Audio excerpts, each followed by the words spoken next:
Each week on this video, we'll give you sneaky waiver wire ads you could pick up and add to your roster this week, heading into week 6. I'm Alan Seslowsky of RotoWire.com, along with Jeff Erickson. Jeff, who's your first sneaky ad?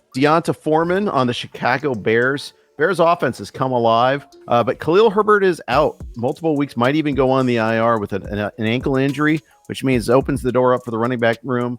Roschon Johnson left that game with a concussion. Maybe the extra days means he gets back in time for the week 6. But in case not, Foreman is probably available in your league after being a healthy scratch the last few weeks. They were using Blasingame, their fullback, as their main running back late in that game. Even Travis Homer is more of a special teams guy, got hurt in that game too. So very open backfield there for the Bears. Foreman will be active this upcoming week. He's available. Go get him. Panthers wide receiver rookie Jonathan Mingo returned from his concussion on Sunday and finished with 7 targets, 5 receptions, and only 48 yards, but he looked good in his return. Mingo is averaging 6.5 targets per game in the 4 games that he has played this year. Rookie quarterback Bryce Young has mostly been feeding veteran Adam Thielen, but as Young gets going and more comfortable in the offense, it's easy to see Mingo's role continuing to grow. Mingo is a sneaky ad for deeper leagues, and some may have to lean on him for the bye weeks that are forthcoming, Jeff. Who's your second sneaky ad? Emari Demercado. James Conner got hurt on a run early against the Bengals. Conner was going to have himself a day. He had a long run against them, hurt his knee, didn't come back the rest of the game, and it made a difference. Demercado had a really nice drive in the third quarter, broke some tackles, scored a touchdown. He is the other running back from TCU, undrafted rookie. Got 10 carries, 45 yards, and a touch. The worry is with the Cardinals that even if Connor's out, that like Rondale Moore will take some snaps out of the backfield. Demercado is unlikely to be a 20-carry guy. They get the Rams this week. I think he could be helpful. Emari Demercado was getting used in the passing game even the week before. I liked what I saw. KJ Osborn, the veteran wide receiver on the Vikings, is a must-add and a bit under the radar, making him sneaky. He had a modest fantasy game with under 10 PPR points, but Justin Jefferson left the game, Jeff, with a hamstring injury. If JJ misses a game, Osborn will be the direct beneficiary of the Vikings' extremely pass-heavy offense. Kirk Cousins is averaging over 40 attempts per game, and if Osborn sees conservatively 20% target share, we're talking about an 8-target floor. Minnesota gets a date with the beatable Bears this week.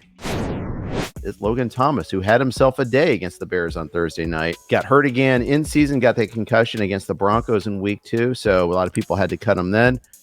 It seems like an obvious ad after coming off of such a big game, but he's available in a lot of places, and I know we're hurting at tight end. It's a tough world out there. Kyle Pitts managers are finally got some volume this past week. Hurrah, huzzah to them, but at the same time, we need the volume, and Logan Thomas will get it. Another tight end I'm sneaking onto my roster heading into week 6, Dalton Schultz, the tight end on the Houston Texans, finally had a nice fantasy day, securing 7 of his whopping 10 targets for 65 yards and a touchdown. The target competition for Schultz should thin out this week since both rookie Tank Dell and veteran wide receiver Robert Woods left the game with injuries this week. If the 2 wide receivers miss week 6, the Texans are looking forward to their bye in week 7. Schultz could get peppered with double-digit targets once again, be it that it's against a very difficult matchup with New Orleans Saints. Since you watched this video to the end, we're going to rapid-fire a few bonus sneaky ads. All right, let's start at quarterback, Gardner Minshew. Anthony Richardson could be out multiple weeks with the AC joint issue. I would say Wan'Dale Robinson on the Giants is another guy who's been getting an increasing share of targets and snaps. And then finally, I'd throw out Kendrick Bourne if you're really kind of a thrill seeker there, because the Pats have multiple injuries. Juju Smith-Schuster got hurt. Bourne has had himself some days. If you enjoy videos like this, consider hitting the like, subscribe, and ring the notification bell to get notified when RotoWire puts up new video content every single day. And right now, you can get behind RotoWire's paywall for free. Just go to RotoWire.com/try, put in your email, and the paywall unlocks. And if you're interested in fantasy basketball, RotoWire has launched our new YouTube channel, 100% dedicated to fantasy basketball. There's a link in the video description below or on the main RotoWire YouTube page.